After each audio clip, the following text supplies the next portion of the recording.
Done.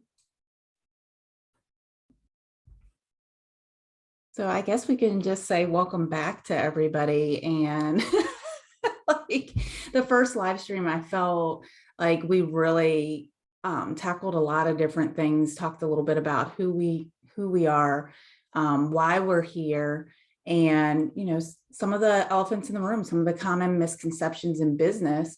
And today we're going to talk more about the house of cards and the system structures, foundations that are really important to kind of build the long-term sustainability of your business.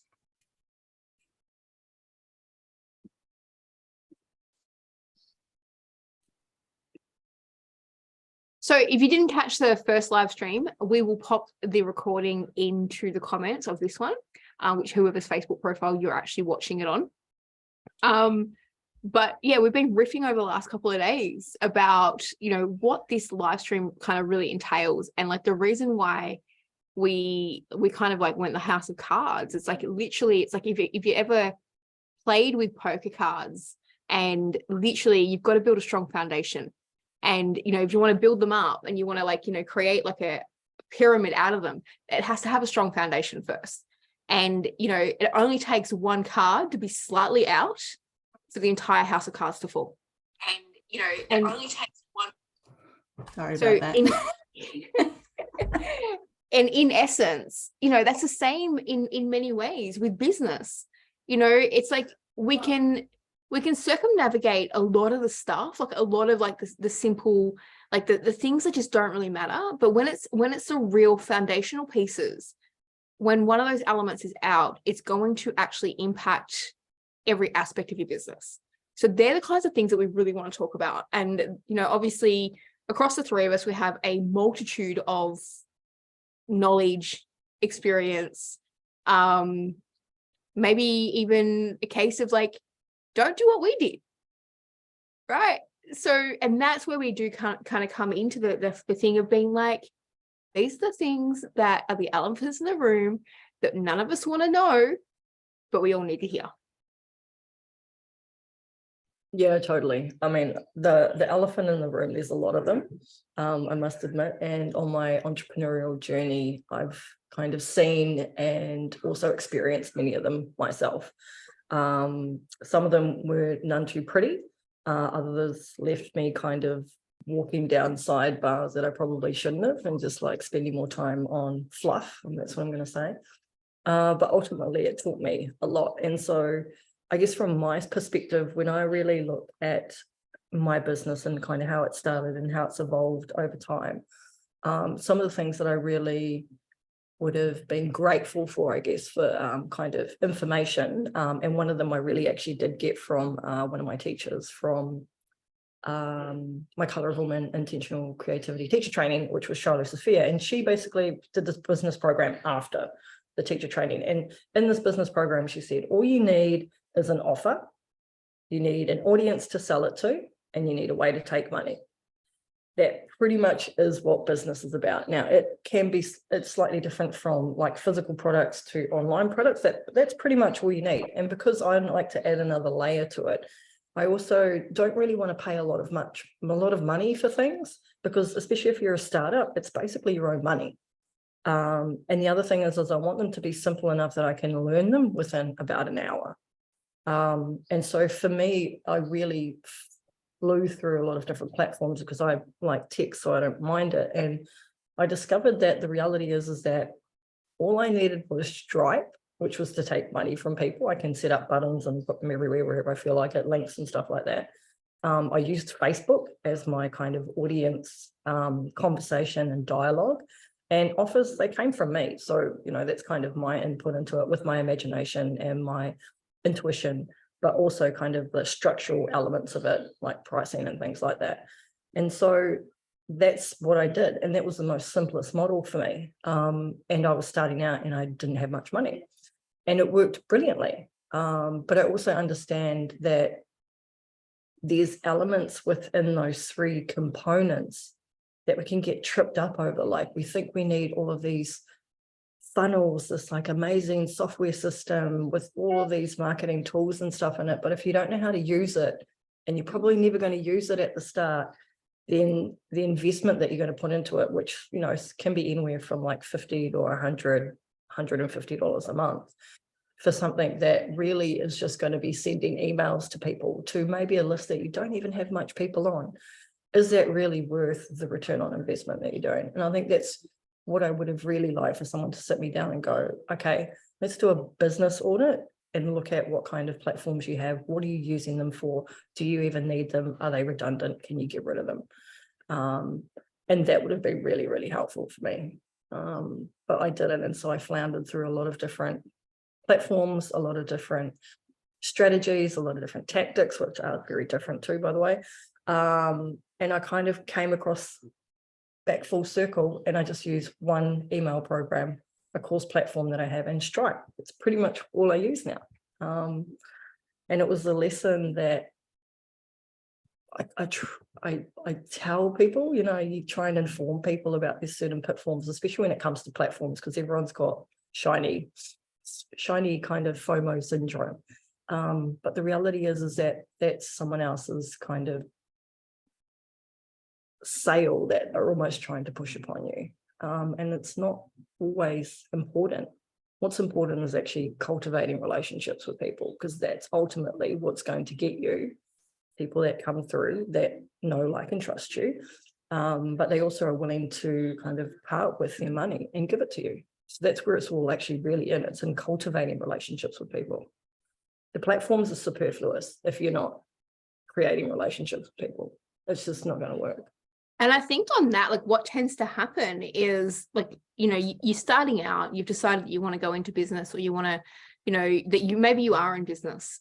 And I think the biggest thing that happens is that we all, and I know I can even put myself into this category, where it's like we think that we need all of these things. Everything needs to be perfect, that everything needs to be functioning and flowing. And, you know, you need to have your sales funnels, you need to know your ideal client, you need to, you know, have a landing page or have a website.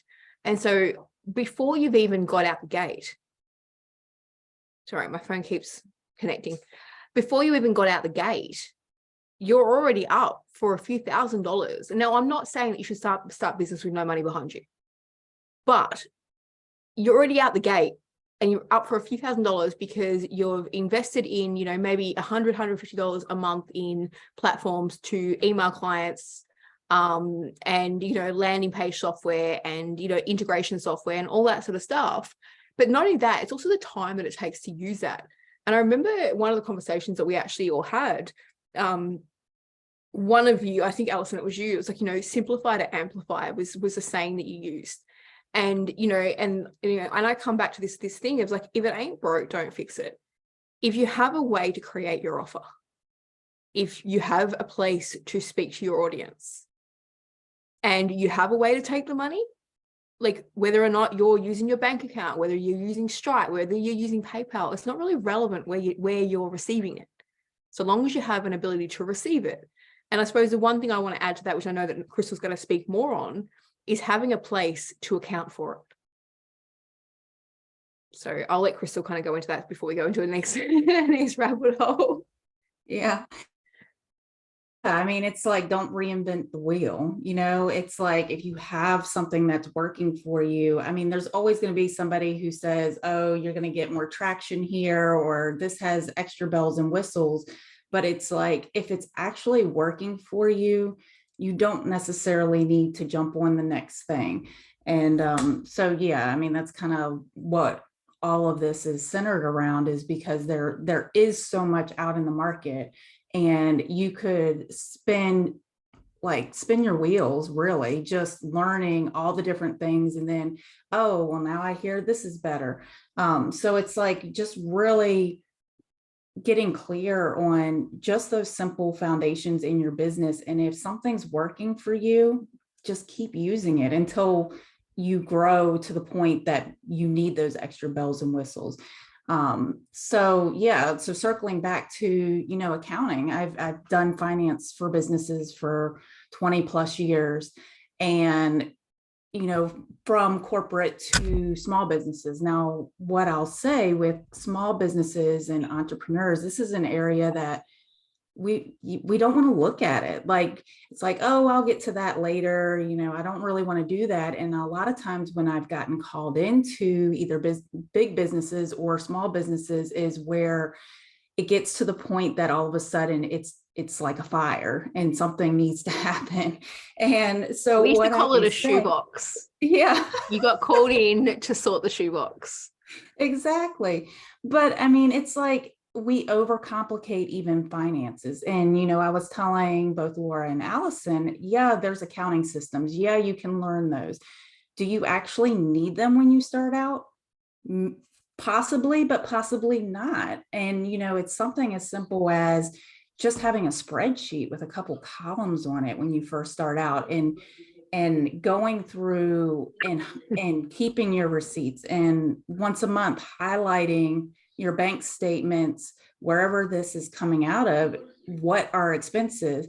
Because what I see happen time and time again is it gets put off, gets put off, gets put off. And now it's March and taxes are due in April. And all of a sudden it's like people are scrambling, and it's like they don't remember where they paid stuff out of, and they're trying to pull receipts. And then this just leads to, you know, ways you could potentially profit in your business. You're missing expenses because you don't even know where they came from. And Or you end up paying like a bookkeeper or an accountant exorbitant amounts to sort your shoebox because you become delayed, and either, you know, obviously the tax department here or the IRS is literally on your back trying to get you to lodge those taxes. Yeah, exactly. So, I mean, you know, I was telling them it's as simple as having a drawer or a file box, or, I mean, it doesn't have to necessarily be tech, but have it organized and start like from the beginning to just one time a month, organizing that stuff and having it in one central place. And if you can limit the different accounts or different cards or whatever that you're pulling those funds from, it's going to make it that much easier. But, you know, it's just simple things like that, but we just tend to overcomplicate it. It's like, oh, well, I'll get around to doing the finances because I need this accounting system, but then I don't know how to use this accounting system, so I'm not gonna like do it because I don't have time to learn it. And it's like, it can be really, really simple. It really can be. And, you know, it kind of goes back to this conversation of, yeah, like being, yes, you need to spend money to make money, but then there's this level of you don't have to overdo it. And sometimes people get so caught up in feeling like they need all these things that then they build in all these expenses, and like Laura said from the get-go, then you're starting out in a deficit. And it's really about being responsible and knowing, you know, where you're at and where you actually need to spend money in your business, and not overdoing it and putting yourself in a situation where you're constantly running behind and in a deficit because you've taken out all these unnecessary expenses that aren't needed at this point. So look, on that, look, I mean, I'd love to drop a resource, like a free resources or like a low cost resources list into this live stream, like maybe in the next couple of days. But what would be each of your top three? Like if you had to, you know, so for instance, if it was whether it's software, whether it's like accounting software, look, what are your top three must-haves when, you know, let's say in the first 6 months of a business? And obviously it's going to be personal to you, right? For myself, I would say an email program. So for example, MailChimp or MailerLite. Like I use MailerLite because it's free, and the free version has much more functionality than MailChimp. So that's really the reason why I use it. You can actually create landing pages on there that you can have buttons that can actually connect to Stripe. So you can kind of treat it like a mini website, so to speak, and it'll take money and payment and stuff in there. So that's why I like the free version of MailerLite. And ultimately, I only ever use it to email people, and that may be once a month. So the free version does me pretty good. Because I've always been either creating courses or group courses or kind of like mentoring programs and stuff like that, like Zoom is something that I had to have right at the start. And because I use it in a group context, I actually have to pay for the pro version, and I'm okay with that. That works out to be about $22 Australian a month, which is pretty good.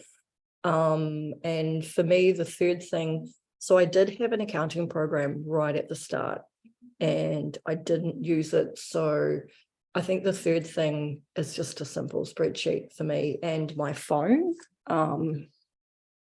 Take photos of my receipts. So that they're digitized. And what I did is an annual attendant. I'd date stamp everything, with the date, and then it'd organize it all in date format for me on the computer and stuff. So I could just pull out, whatever month I was working with, and then chunk that out. So yeah, there's really only two of them. Oh, sorry, the third one would be either a social media platform, so either Instagram or Facebook. But I chose Facebook because it's got, at that point in time when I was in business, it had the biggest reach for the most free kind of like bang for your buck. So that would be the three of them. So it would be Zoom, MailerLite, and Facebook. And I mean, out of those, only one is a subscription. Yep. And Stripe, but Stripe charge fees. So you got 3, you didn't get 5. I'll get Facebook out the side and just Stripe, because I needed money. You need to take money from people. So I use Stripe because PayPal is just not fun. But of those things, right? Like, so, and this is where it's like, yeah, okay, cool. Stripe doesn't actually charge you until you are getting money into it. So it's worthwhile having set up, right? I mean, yep, Zoom is a paid platform. You can use a free version, which gives you like 45 minutes. Yep. I mean, I remember in the early days, I used to literally kind of like jump off for 45 minutes and then jump off. Yep. And then jump back on again. Yep. And there's like a lot of like email clients which give you up to like, 100 emails or something like that for free. Yep. So, there's lots of different options, and in that regard. But yeah, Crystal, what are yours? Well, Alison took some of them. It's okay. Oh, that's a double high five. Yeah. So as far as payment processors, there has been a lot going on, like with certain platforms in them restricting money and things like that. So I will say, like back in the day, I used PayPal a lot. But I personally, and I don't know if everybody's experienced this, but I've been having some issues with them holding funds or saying you have this limit per month. And so just to throw that out there, since we're talking about elephants in the room and we're not holding any bars, I just personally, that's not a platform that in recent times that I've had as much success with. So I would say Stripe as well. Of course, if you're in, you don't even have to have that. You can have Cash App, you can have Google Pay. What's the other one? I don't know. There's a bunch of free ones. Yeah, Venmo. So I mean, Wise. Yeah, and Wise. Since we're international, Wise is one of those ones that works well for multiple currencies. But if you're not dealing with different currencies, then something as simple as some of those, or even what's that new one that you can do bank transfers here in the US? I can't think of it now. If I come back to it, I don't know. I just find that the US is really strange. I can transfer money. My person I'm sitting next to at the dinner table with my phone number. So but I mean, as far as, a payment processor, it really depends what you're doing too. Like if you need to be able to set up subscriptions and you need to be able to make payment plans, then you need a more robust payment processor like Stripe. But if it's just like single payments, then something as simple as Google Pay or Cash App or Venmo can work for you. I used Square in the past. I haven't used that too much recently. I use that more in direct sales. But that worked well for me back then. But I know that the legislation has changed where a lot of some of these other things like Square and PayPal have gotten more stringent. So I'll just put that cautionary out there to do kind of your research on that.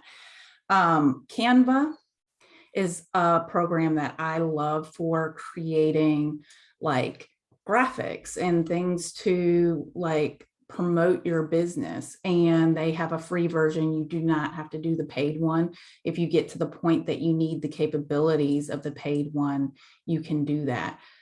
So I love Canva. I use that all the time. And then speaking on graphics too, like if you're trying to get images outside of like taking a picture of yourself, there's free things like Pexels and is it Unsplash? Upsplash? Yeah, and Pixabay is another one. Yeah, so there's some free resources for images too that I would recommend. Excel is a must for me, obviously. Finance, like spreadsheets or Google Sheets, you can use either of those. If you're not ready to do an accounting system, you don't have the knowledge for it, you don't want to learn it, something as simple as Google Sheets or Excel. And she said Zoom is for me a must as well, just for formats like this where you want to have kind of the conversations with people and be able to host meetings. And once again, that you don't have to do the paid version of that. So if I did my top 3, I would probably say Canva, either Google Sheets or Excel, and then some sort of payment processor. And it could be something as simple as Venmo, Google Pay, something like that. Yeah, it's interesting because you've actually both said a couple of I would have actually said, and I think, when I go back to when I first started in business and, it was like looking at like really low cost, really easy, simple options that I didn't have to like work. And if you've watched the first live stream, I went on a whole big rant around like having to learn all these new programs and systems and, so from the get-go, the really, really early days, I actually just accepted payments from my bank account. I didn't have I had PayPal, but yeah, as Crystal said, like that's actually gotten a little bit more, I actually closed my PayPal account last year. So, but basically, so I had PayPal for international payments, but more often than not, I actually used my bank account, and that's fine. I've always paid for a subscription of Zoom because I actually started doing online coaching, like remote coaching from a very early point. So Zoom was just one of those things that, probably within the first couple of months, I started paying for a subscription. Now I am one of the people who, yes, I worked in wealth, but my bookkeeping was not the best. I actually had a real aversion to it for personal reasons. And so I have largely always had an accounting software because when it was in a spreadsheet, I would avoid it. And avoiding it meant that I would spend hours on hours on hours doing my taxes. And so I learned after the first kind of year in business that it was actually just not productive for me not to have a bookkeeping software. So I did. I've had Xero, and I actually love Xero for its ease. You can actually get really low cost options. It's a bit easier for us here in Australia. We don't have to pay for payroll and stuff like that straight up, whereas I know the US does. But there's actually free accounting software. Mm-hmm. And this is the thing. Like it's just, and I know that we are talking about, and obviously this is all going to be our personal preferences, right? Like it's just, and again, it's going to come back down. We're all pretty able to tell you exactly what our strengths are and where our weaknesses are. And this is like really easy for me to say, actually, the very first thing I'm going to do is I'm going to avoid doing my books. So therefore, the number one thing for me is to have my accounting software. I chose Xero. I think I paid like $15 a month for it in the beginning. And that was perfect. And that was Australian dollars too. And I link one bank account up to that. And that bank account, try as I might, about 80% of it is solely business. So I try and make sure that bank account only has business transactions that go through it. And that just makes it easier. But then when Wise came on the scene, it changed the game.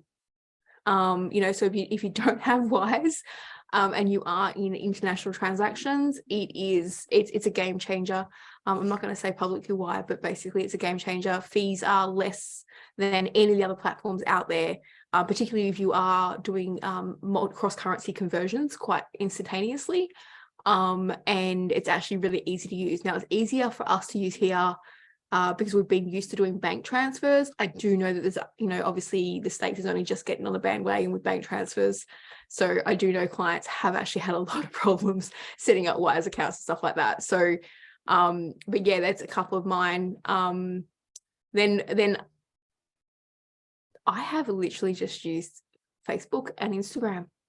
Mhm. I didn't even have an email client for, the better part of, I don't know, maybe like 2 years. And then I tore my website down probably about 3 years ago, and I haven't rebuilt it. And so this is the thing, like, in the early days, I built a website. I spent the time and the money in building it personally myself. I do have a background in IT. So, but then I just got to the point where I was like, I didn't like it anymore. I didn't want it. So, and because you're ever evolving, you're ever changing. But yeah, if I was to pick my top three, it is a payment processor, Zoom. Yeah, I mean, I do accounting software. The other one to that is I've actually had paid Canva for quite a while. Just because, again, that's another area for me that I just get lost. And I just overthink it, try to produce it. And having the paid option for Canva was just actually quite helpful for me, just to be like, okay, right, this is my graphics, that's it. But my phone's always been amazing for that, because I always had the Typorama and all those kinds of like apps and stuff like that on the phone that just you just want to make an image that you've taken look pretty. Yeah. That's it. So yeah. But it's actually, when I asked the question, I didn't realize actually how hard it would be to narrow down to three. It is hard, isn't it? So I suppose on that, obviously, we've talked a little bit about, a few of the things. One of the things is obviously what we're trying to get across is investing wisely. So it's like, when you're just starting out in business, the last thing you want to do is have high overheads. If you don't have the capital behind you. And, and even if you do, but, so obviously we really want to drop some resources that are helpful for each of you, but also, to learn from our experiences. You don't have to have all the bells and whistles, and the reality is even though you could jump into a bigger program now, you could jump into a one size fits all, you can do your ClickFunnels or your entrepreneur or something like that, which is going to encompass everything for you. The reality is there's going to be constrictions in that software. Either the constrictions may be with you learning how to use it and then having to pay more to learn how to use it, or the constriction is that you spend so much time and energy getting to know how to use it that by the time you get to the point of like putting something out or putting an offer out there, you're bored, or you're over it, or you're exhausted, you're depleted, whatever that is. So do we want to speak a little bit? We can either go into overcomplicating the processes, or we can talk about the business values and ethics. Which one is the next transition? Overcomplicating the process. I think that's a good idea. But I also just want to, I think, preface, because I don't know if we've spoken about it, but just from a practicality point of view, that it's also really important to delineate between personal and business, in a financial capacity. So when I first started, I was introduced to profit first. And so, I went nuts and had 5 bank accounts in my business, which is crazy, but at least have one that's separate from everything else. And it has one card that gets it attached to that. And it makes things so much more easier. And from a kind of auditing kind of accounting perspective, it just makes things much cleaner. And if you were to be audited from the ATO or the IRS or whoever, it just makes things much easier and you don't look so shady. That's kind of the only thing I'm going to say. So yeah, I think that's probably really important, would be to have a business bank account, would be one of those things. Absolutely. And I actually think one of the other things that we didn't speak about in that is, when you're first starting out, it's actually really important to pay yourself.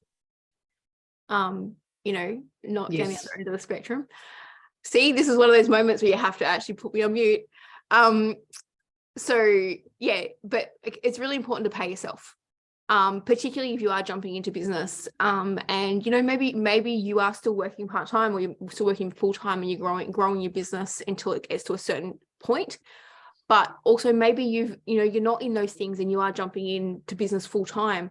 It's really, really important for your nervous system, but it's actually really important for actually, you know, even the level of emotion that you actually have attached to your business, just to pay yourself.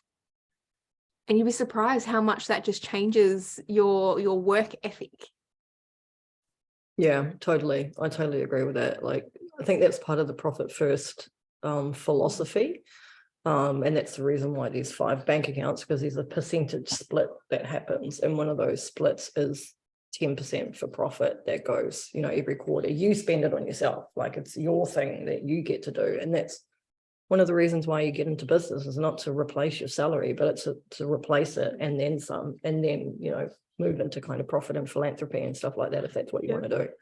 And reinvesting in the business. I know Profit First actually does that whole thing. It's just like, you know, like when we start talking about that, it is from that perspective of, you know, what's the reinvestment, what's the marketing, and look, and I'm vague on the situation, like the actual breakdowns now, but, you know, it's like, you know, paying yourself, marketing, reinvestment. Actually, one of the things I didn't actually say, which is actually a large cost in terms of one of my, like, almost like my non-negotiables, has actually being like a coach or an accountability person. You know, and that's probably always been my biggest investment in growing business. Like, and sometimes it has actually been, like, it's not always been someone I've paid. Sometimes it has actually been people who I've actually worked, you know, in like I've bartered with, you know, like we actually are accountability partners and actually grow one another. But, you know, what's probably always been my biggest business expense is either having a coach, a mentor, or some type of accountability, because, you know, you're not actually meant to be doing it on your own. You know, and I was actually just reminded last week of, you know, like my own kind of like, you know, morals and ethics in that, because it's like I got myself into a place, and I was just like, and, you know, one of my mentors actually said to me, she's like, are you utilizing your coaching right now? And I'm like, no, I'm not. Actually, I'm not. So. Yeah, I think, you know, when we were talking about the whole thing of paying yourself and like allocating a dedicated bank account or something like that, and it kind of goes back to what I'm trying to think how that saying goes exactly, but like if you're not making money in your business, it's a hobby, you know? So it's like having one, a place that you can track to actually see what's coming in, what's going out, so you can make sure that you're making money in your business. So it is a legitimate business. It's not a hobby, and therefore you can pay yourself, but it enables you to make decisions that make sense for your business, and you're not, once again, getting your expenses way above what you're bringing in, so that you're losing money, you know, and that's what they say, I think, too, about a hobby. Like, it costs you money. Like, a hobby costs you money, a business makes you money, you know? And so we don't want it to be a hobby. And so by keeping things really simple, but yet also tracking those things, you're able to pay yourself, which gives you that feeling of, yes, this is supporting me, you know, this is my business. And you can make really sound financial decisions from that place, even when it comes to coaching and all of that, which, you know, sometimes that has come more from my personal or maybe my full-time job, because it's just something for me also, like Laura, that I know is going to take me to my next level. But you still have to look at the overall picture. And so by really having those things in place, you can not get caught up in like the fluff or getting sold on things that you don't necessarily need. You can make sound business decisions, and if need be, cut expenses, so that therefore you are making money in your business. So next elephant in the room, if your business expenses outweigh your revenue, and you're still living as though, or you're still running your business as though you're making the profits that you made last quarter, that is your number one route to having an unsustainable business. You cannot sustain that. Now, when it comes to fluctuations, now we don't want to see fluctuations where you're dipping low, you're dipping high, right? We do want to see consistency in revenue, but a business can sustain a fluctuation or a downturn in revenue, for a limited period of time, because sometimes, depending on the industry that you're in, you are potentially going to have those waves. Know your industry. I have one business where we do fluctuate quarter to quarter, and it's fine because it balances itself out. It's been proven time and time again. That's exactly what happens quarter to quarter. We tend to work with school terms, but then, in my other business, it's like, actually, that's not sustainable. It's not sustainable to have a downtime for 3 out of 4 months. So, so if I see a downturn and I'm not doing anything to fix that revenue or fix that dip in revenue, I need to actually be looking at where my expenses, where I'm hemorrhaging, and this is something that I think affects small down to medium, up to medium businesses. It doesn't really affect corporate and big businesses as much. You tend to see it at the end of the spectrum, but it tends to affect small to medium businesses. And I know that, like, our experience has actually shown us you can't always be robbing Peter to pay Paul. AKA you can't be spending today the income that you're receiving in 3 months. Because by the time you get to that 3-month period, you've actually surpassed the revenue that you were expecting. And this is something that's just been it's been so crucial in business that I'm actually really still surprised time and time again when I see it, because it in my opinion, it actually should be something that's just so basic, right? And yes, I'm going to show my opinion, I'm going to show my judgment on this one, but it's just like, yeah, if your expenses are outweighing your revenue and you're not fixing that downward spiral, the business is completely unsustainable.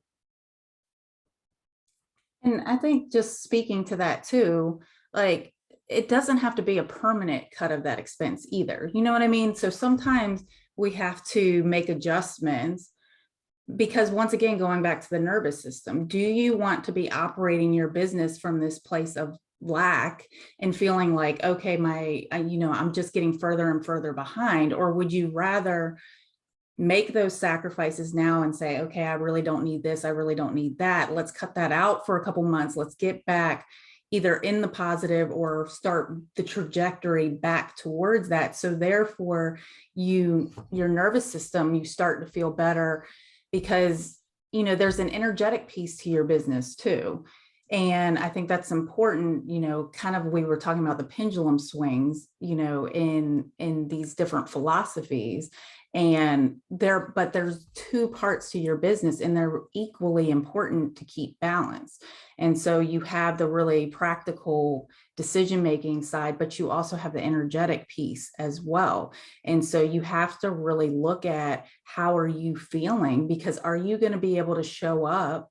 Are you going to be able to teach other people, lead other people, sell this product or this service when you're not feeling good in your business? Are you really going to be able to show up from that place? Because if you are coming from that space and you're not feeling confident, then that's going to come across to your audience, and that's going to, even more so, your sales, bringing that in. You're not going to be able to pull in and bring that income back up if you're coming from that place of like lack and scarcity, worthiness and deserving. I mean, it really falls into all those categories where it can have a deep emotional impact on you and your nervous system if you are like basically trying to sweep that problem under the rug and act like it doesn't exist.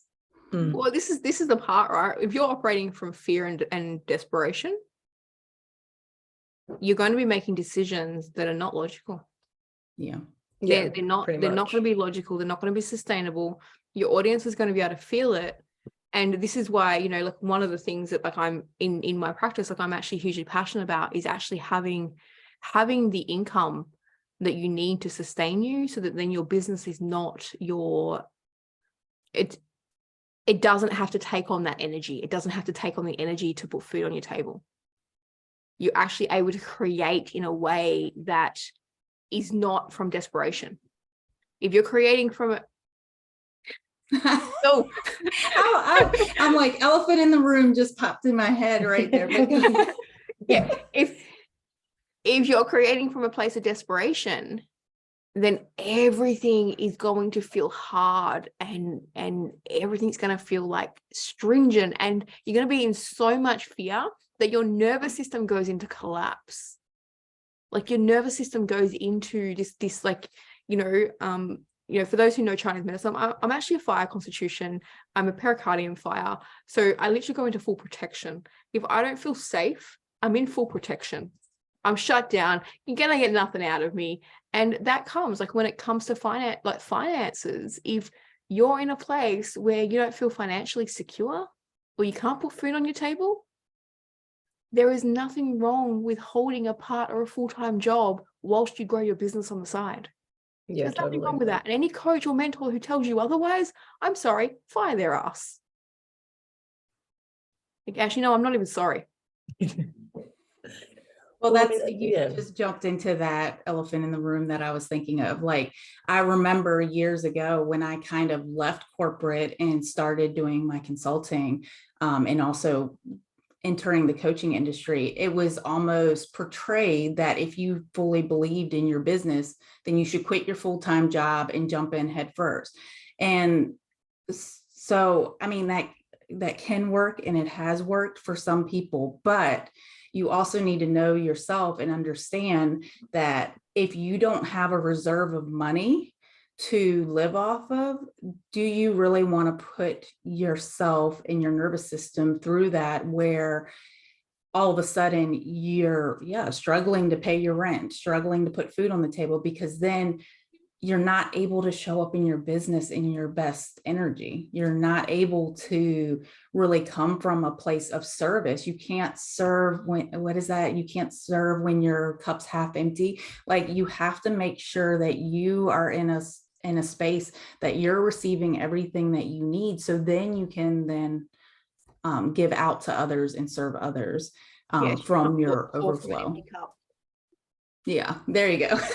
Yeah. But yeah, that was the elephant in the room that I was thinking about, because I don't know as much now that it's portrayed that way, but years ago it was portrayed where it was like, oh, okay, well, if you're really serious about your business, you need to quit your full-time job and just jump in.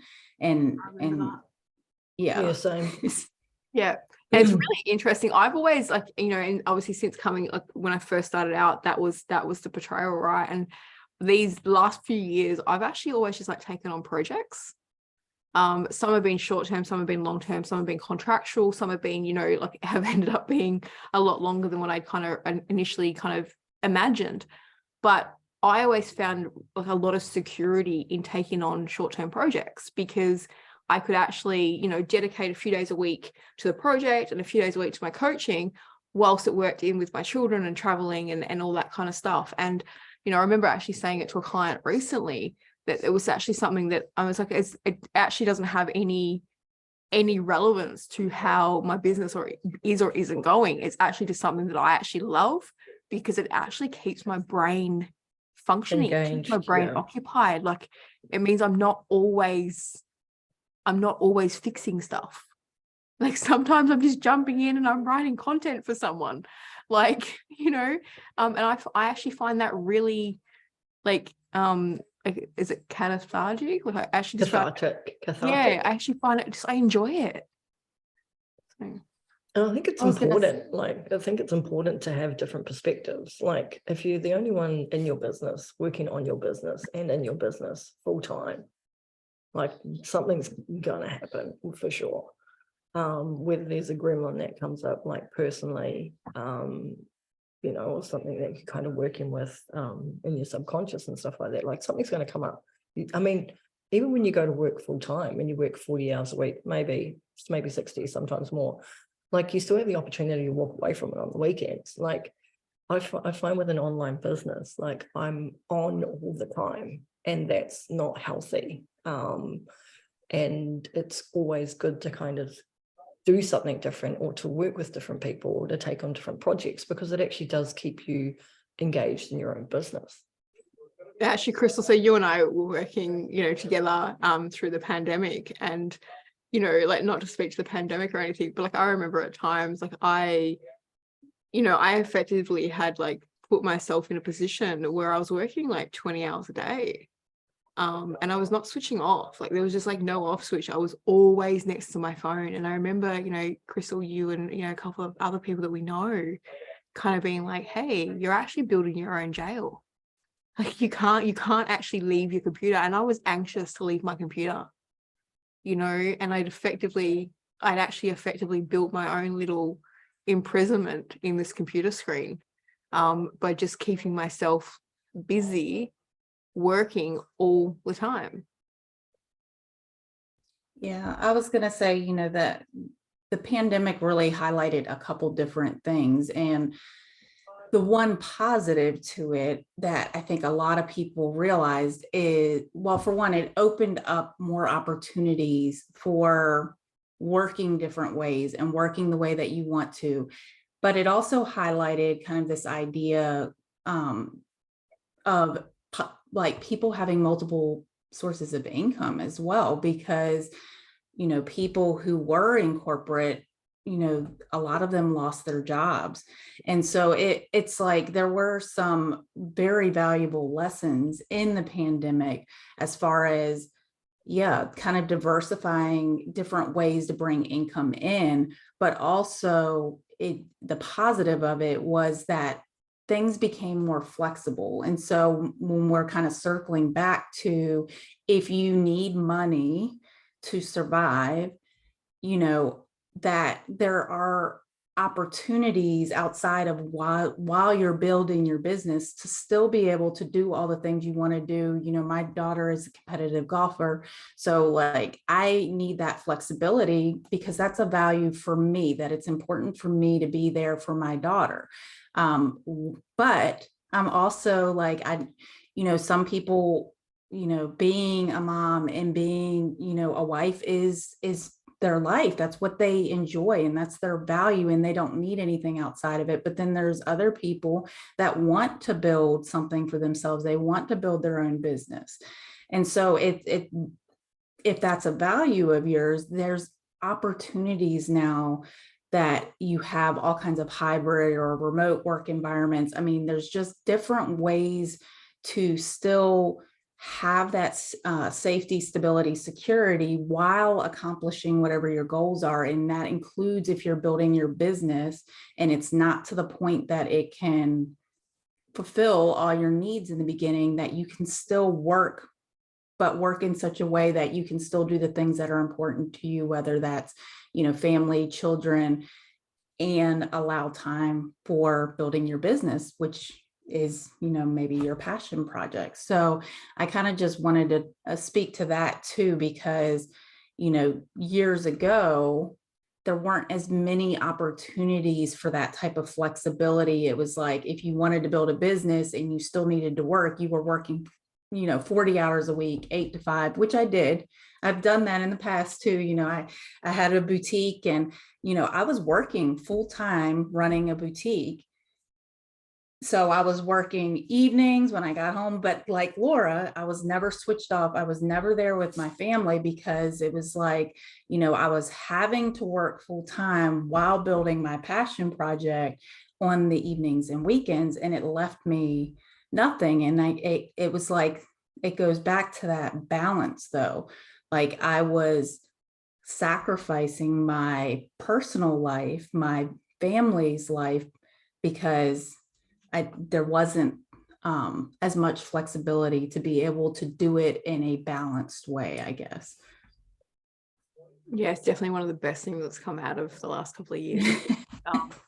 you know, like more and more places. And this is it kind of goes into a little bit of what we wanted to talk about at the end of this around like the business of values and ethics, but also, you know, like smart investing, like it's a real cost benefit analysis in many ways as to whether or not, you know, for many businesses, whether or not it's actually sustainable for them to hold these big buildings where all the staff used to go into the office, whereas now they can actually have a hybrid arrangement and they just rent a desk. And, you know, you're seeing a lot more opportunities there, and a lot more flexibility. Like I remember years ago, and it was partly because of the industries I was in, but, you know, when I was in corporate, like, what, you're working from home for a day? I don't think so. Like, that's just, you know, and even though I would take everything home and, you know, I'd be like, you know, working on the planograms and all that sort of stuff, that was not relevant. Because you were still expected to be at the office. You know, I used to start at 6, and I'd probably not leave until 4, and then I would still come home and bring everything home and, you know, plan for the next day for, you know, whatever kind of needed to be implemented or built the following day. Like, so it was just, yeah, it was just nuts. Yeah, is there anything more on that? And then we can kind of move into the next, like.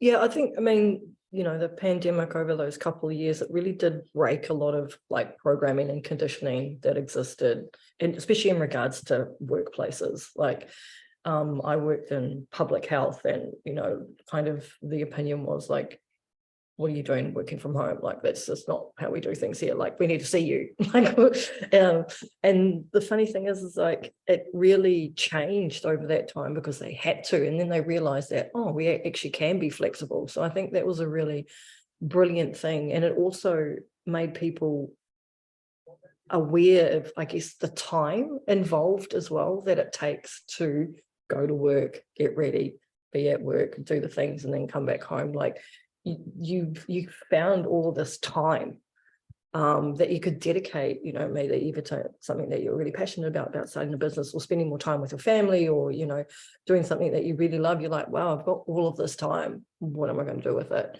So I think that's something really brilliant for me that I discovered over that time, is like, time, like, I can almost, you know, do whatever I want according to my priorities in the day. I just need to be really like diligent with how I kind of pull things off and how I'm flexible with my time, and also flow with my time and stuff like that. So it really did teach me a lot about time too, the pandemic.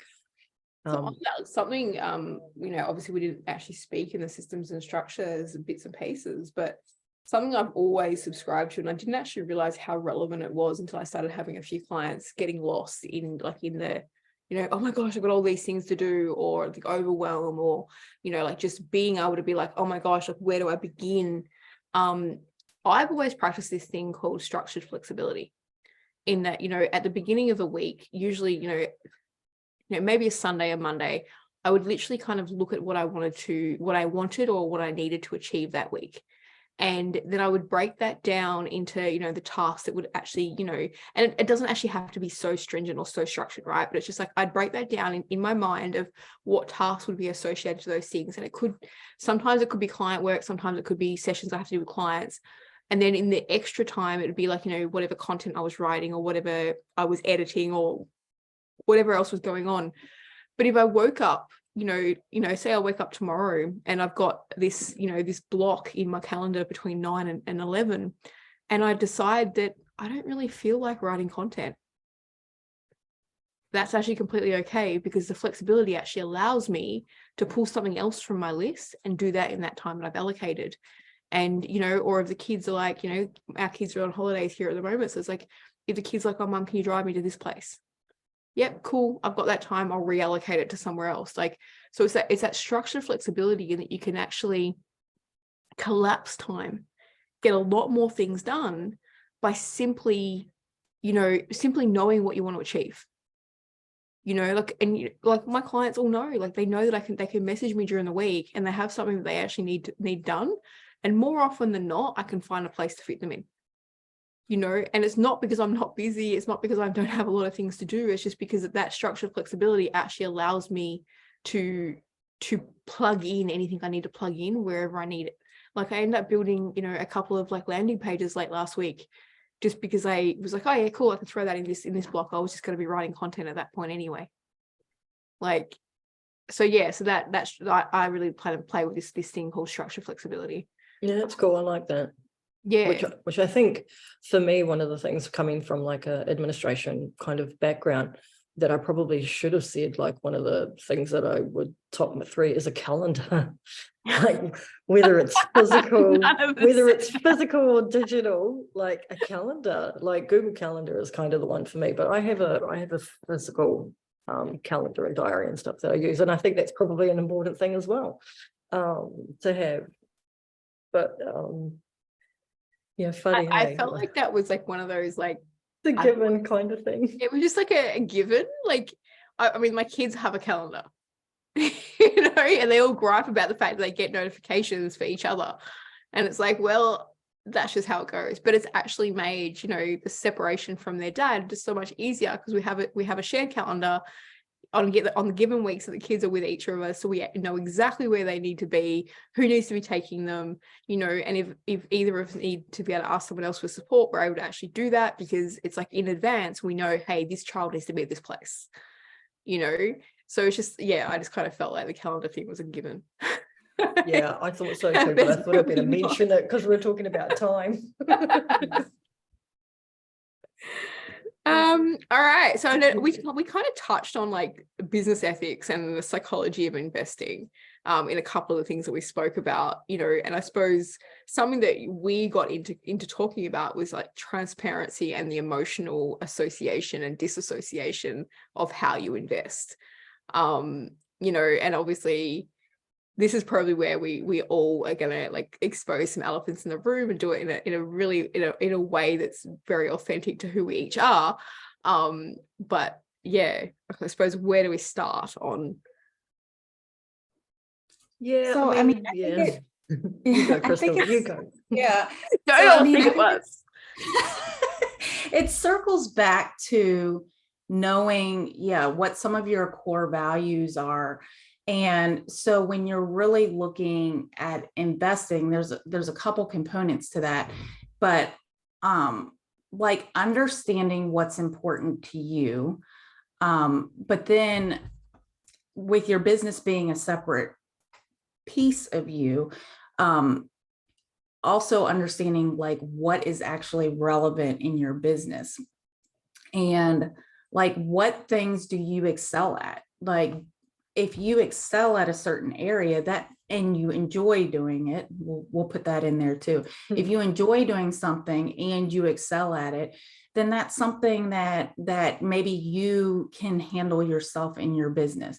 But if it's something that is going to leave you to like being stuck, spinning your wheels, procrastinating, then that may be something that either you need to invest in some sort of software, you need to invest in some sort of mentor training, invest in outsourcing it, because then that will free up space for the things that actually matter to you in your business and you also enjoy. Because what's the point of having a business if you're stuck doing things that you don't enjoy, that's then keeping you from actually making the money and it being a business, you know?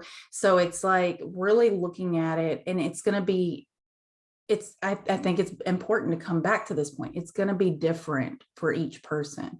So it's like, there's so much out there. There's so much marketed to us. And, you know, I have these conversations with my daughter all the time, especially this newer generation, you know, they're being sold to all the time. TikTok, this, you know, my daughter's always like, oh, I saw this, I want this. And it's like, but it's like really even helping her understand, like, we're in this sales marketing type of social media, whatever, whirlwind, whatever you want to call it. So there's stuff coming at you constantly. So it's really important to have that internal compass and that internal set of values and what's important to you, what's important in your business.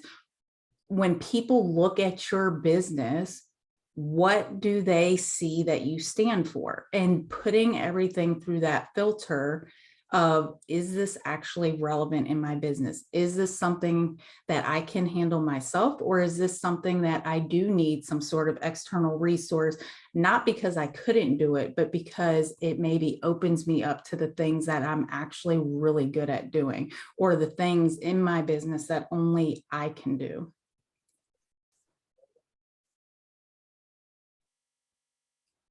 Yeah, and I think there's also another kind of level. I mean, I'm all for analytics, so I'm all for like being brutally honest when it comes to like my values, what I hold, what my business values are, what they hold, but also this like filtering it through that lens into the external world. And you can cut out a lot of the crap, which is really helpful, having values, you know. And part of it is also there is a psychology around investing when it comes to like perceived value benefits and all this kind of stuff, where there's certain realms that one may enter into, and it's very personal as well too. This is the thing, and it's very personal.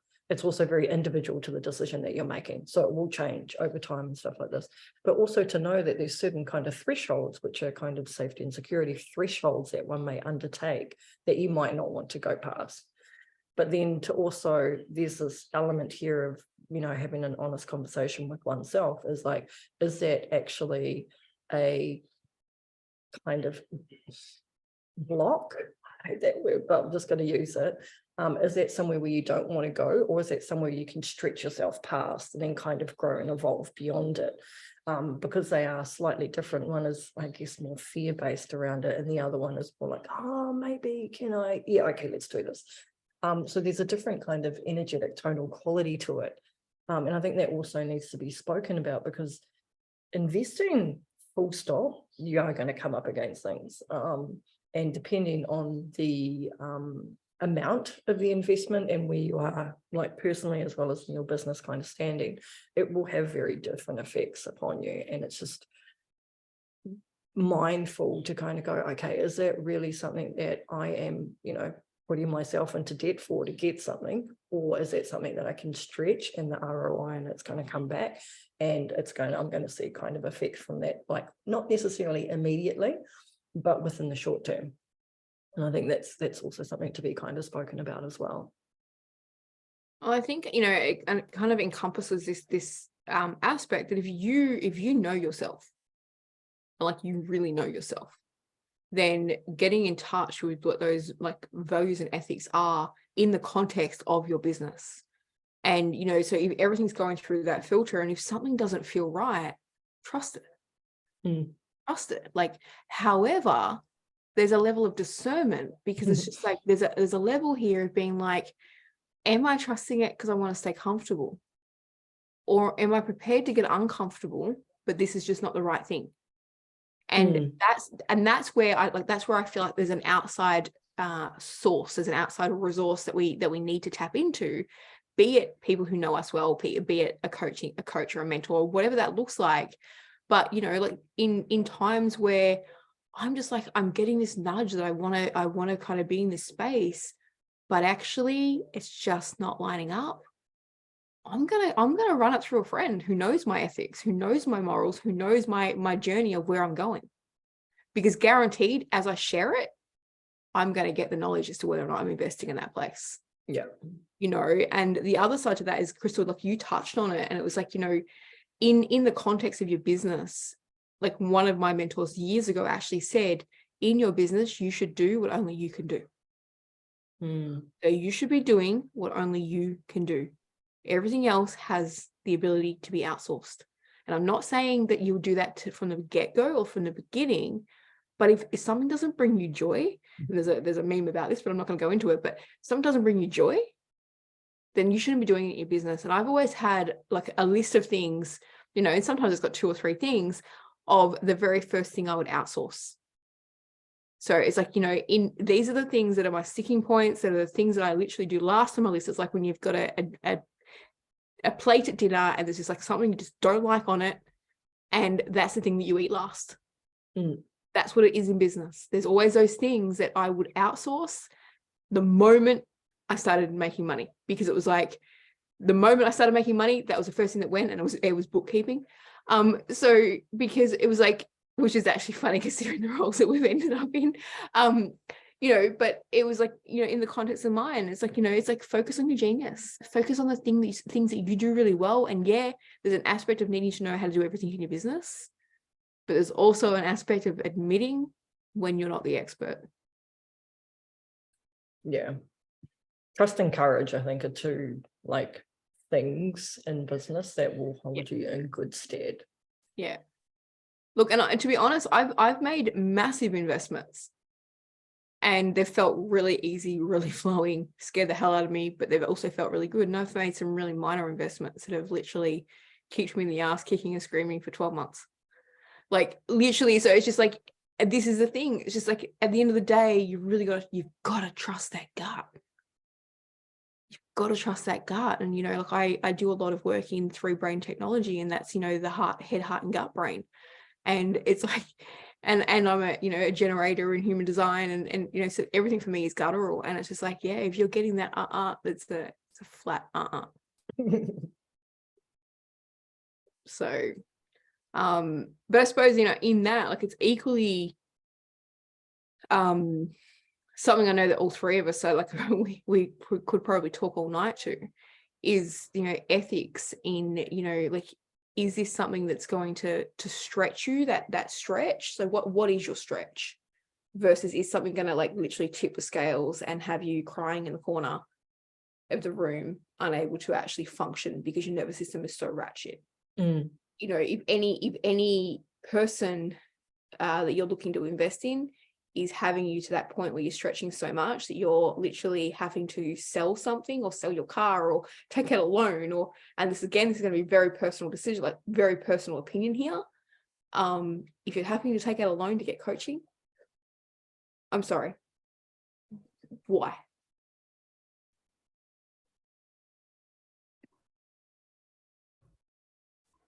Yeah, so I mean, I think kind of just to summarize and then to like talk about what we're going to drop this upcoming week and everything. So, you know, we talked about keeping it simple and having just some very basic systems and structures in place that work for you. You know, that's the important part, that work for you, that you can use without a whole lot of expenditure of learning them and getting caught up in that whole thing.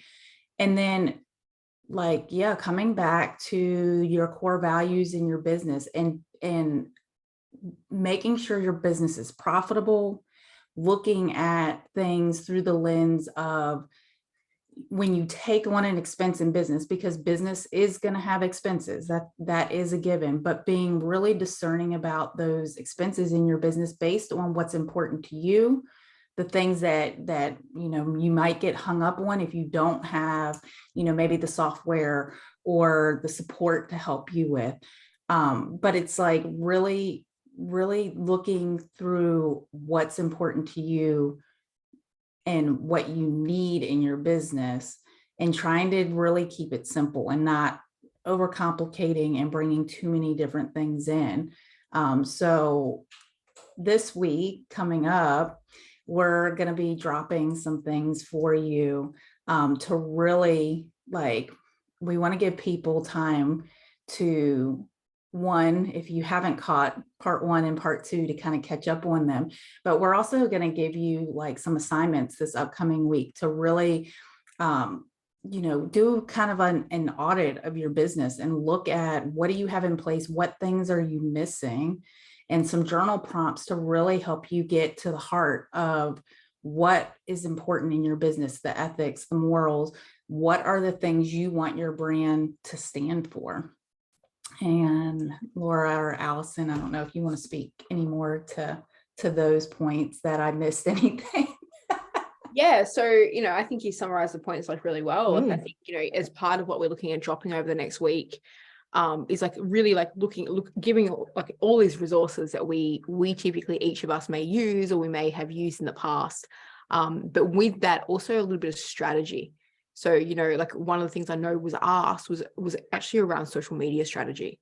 You know, so I feel like we can just like drop a blurb in relation to that. So if you're not on the mailing list, if you haven't actually signed up through Zoom to jump on this, and you're on Facebook, just kind of let us know in one of our videos and one of our profiles that you are actually wanting, you know, to get this information, and we'll just make sure that you get tagged in it, because obviously you're associated to us by some way, shape or form, and we'll just make sure you get tagged in it, or you can just jump on the mailing list. That's cool. But yeah, I mean, at the end of the day, look, I really love the idea of like each and every one of you being able to just have a bit of a snapshot of who you are, what your business stands for, and the things in which you desire to implement over the next, you know, couple of months. Yeah, totally. I mean, it was so funny, Crystal, you were speaking, and in my head, I'm like, wow, you're really good at summarizing stuff. But I guess one of the things that, because of my background and stuff, and you know, what the experiences that have happened to me in the past is like the cultural context that I come from, like values and ethics, and it's kind of called tikanga, which is like protocols, a simple way of putting it. Like it's embedded into the very structure of kind of like my being. And so because of that, I've, you know, resisted it as much as I could, but now it's like, just let it roll over. So values especially, a values-based business and a values-based overtly obvious business is something that I'm building myself, but also kind of helping other people as well. So along with that kind of information and the resources that we're going to be creating and sending out to you guys, there will actually be a process where you can actually go through and figure out what your values are personally, what they are for your business, how they may be connected, and also some kind of like prompts and stuff as well. It's going to be like a mixed media collage, like a vision board. And it's a pretty cool process because it throws up in that it throws up more information, which is like you might find themes, you might find colors that you like that you can then use in your branding and stuff like that. So it's actually a really quite fruitful exercise. And you do actually, yeah, it's cool. Even if you've done it before, do it again. Like do it again. Like do it in this evolution of who you are. Yeah. I mean, I did it today and it's pretty cool. So yeah, there's lots that you can do with it. Just makes you think about stuff, you know, and that's always really important when it comes to your business. Sometimes we get caught up in the tide, and we sometimes need to like look back where we've come from and where we're going. Yeah, it's kind of coming back to basics, really, isn't it? Like you're stripping away all the fluff, all the noise. There's just so much noise in the online world. So it's like, you know, literally stripping it all away and coming back to what you stand for. Who are you and who is your business? Yeah. Any parting words? I think simplify to amplify is still probably the thing that I'm coming back to as well. And I think with like life in general, as well as I guess business, is a lot of what we're actually doing is unlearning a lot of things that are out there, and to have kind of grace and kindness for yourself sometimes, for like, you know, not knowing what you know now. But yeah, it is an unlearning process. I'm finding more than anything else, a stripping back, you know, going back. Yeah, I agree with that. Like just getting back to basics, and you know, this movement of, instead of giving our power away to external sources for validation, is really a calling back home, and really getting to the root of what's important to you, and using that as a filter for everything else that you decide in your life and in your business. You're always in my brain. I know. Yeah, I was going to use that. Yeah, I think, you know, the thing that I kind of want to part with really is this, just keep things super simple. Just keep things super simple. And, you know, like there was a thought process that was going in my brain. Like I've lost it now in joking about that. So, but yeah, just keep it super simple, and just like trusting yourself. Like, you know what is best for you, for your business, And yep, sometimes that gets clouded. Sometimes you get stuck in the rut, and you don't always have, actually that was what it was. You don't always have to have the words. So the words don't always have to, you don't have to have the conscious knowing of what it is that you're here to create. You can actually go by the feeling of trusting yourself. Allow the words to come, because sometimes in that moment where someone says to you, oh, what is your business? And they want you to come up with your elevator pitch. You're like, you don't know. But just allow the words to come, allow the conscious awareness of what it is that you're here to create to embody within you. Trust yourself.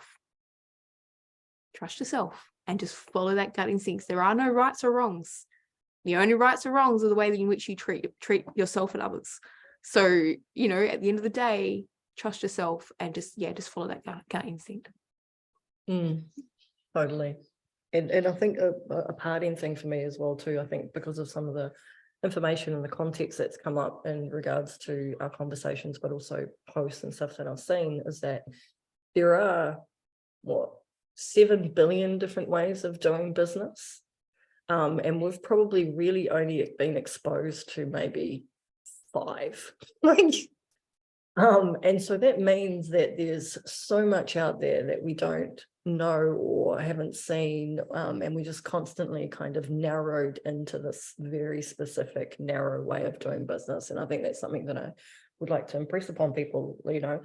Your way of doing business is the best way, because it's your way, but what we see is a very sliver of a representation of what a business is like. And I mean, if we're talking about energetics, we could probably say that it could be a very structural kind of like KPI orientated way of doing business, which for some people isn't actually like how they want to do it. And so that's when it comes down to trust and kind of courage, like trust that the way that you're doing it and the way that you're structuring things and the way that you're even using your voice and your messaging and stuff like that's right for you. Because what we see out there as a representation of business is actually very limited. Yeah, and at the end of the day, it's really one of those things that, being open to receiving the information that you're there to receive, and the alternate ways of, yes, okay, trusting in ourselves to do that. We are, the authorities within the business that we're creating, but equally being open to, you don't know what you don't know. And I am the most, when it comes to other people's business, I am the most simplistic systems. It's like, why didn't you think about this? And it's just so simple, but when it comes to my own, I'm prone to overcomplicating. So and this is the part where it's like, yeah, you don't know what you don't know, so trust the information as it comes through. All right. So I think that, we're going to drop some things for you this week. The next live stream, we're actually going to give you next week to get these assignments done, because it's like we talked amongst ourselves, having that groundwork, that filter system that we've talked about really over the last 2 live streams is really important. And then we're going to come back the following week. We'll drop the day and time talking about the tripwires in business, where people get tripped up. But it's really important to have kind of that groundwork set, because that's really going to help you avoid a lot of those tripwires.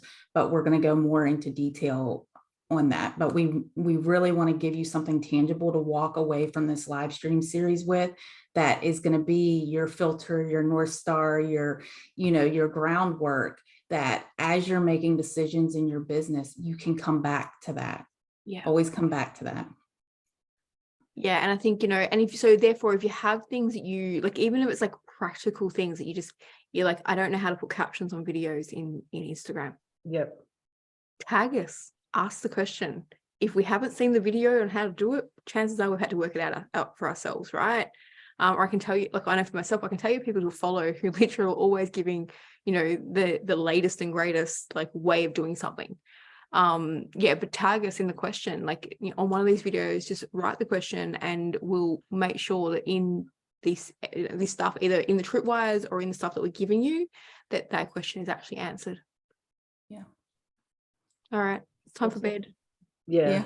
Net. Well, thank you everyone for coming. And Thank all you. of those who come on the replay, yeah, thank you so much for joining in. And yeah, look for those resources, tag us in your questions, anything you want us to riff on in the next upcoming one. Yeah, just let us know. We're here to serve and help you. All right. Good night. Good night. Thanks. See ya. Bye-bye.